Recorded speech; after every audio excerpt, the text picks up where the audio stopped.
రూపాయి వాల్యూ చూడ రూపాయి ఎట్ ద రేట్ 95 అంట. డాలర్తో రూపాయి విలువ సోమవారం నాడు మొదటిసారిగా 95 లెవెల్ దాటింది అంటే ఆ నిర్మలా సీతారామన్ అడిగితే రూపాయి పవర్ఫుల్ ఉంది. No, absolutely going fine. हमारे रुपया ठीक चल रही है और रुपया को ठीक चल रही है, बिल्कुल ठीक चल रही है. No. అక్కడ డాలర్ పెరుగుతుంది రూపాయి అంటావు. ఎంత మెంటల్ అంటే ఒక్కని కన్నా ఈ దేశ ప్రజలకు సమాధానం చెప్పేటువంటి అర్హుడు లేడా ఆ కేంద్ర ప్రభుత్వంలో.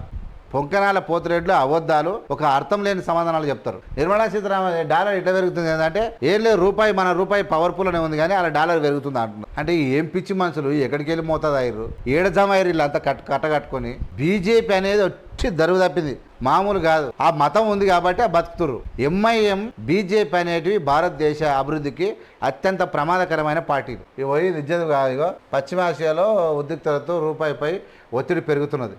ఒక దశలో 55.22 వద్ద జీవితకాల కనిష్టాన్ని నమోదు చేసింది. సెన్సెక్స్ ఇక్కడ 1635 పాయింట్లు పడింది అనమాట. అరే ఒక్క సోమవారం రోజే ఇన్వెస్టర్ల సంపద 8 లక్షల కోట్లు తగ్గిందంట. ఇజ్జత్ లేదు దేశానికి ఇజ్జత్ ప్రధానమంత్రికి లేదు, నా దేశానికి లేదు, నా రూపాయికి లేదు. ఎవరికి ఉందంటే సంకలు గుద్దుకుంటారు. మళ్ళీ మేము రైళ్లు తెచ్చినాము, మేము బుల్లెట్ రైలు తెచ్చినామో బర్రు గుద్దితే ఊసిపోతుంది. అది ఏమి ఇట్లా తయారయ్యారా మొత్తము.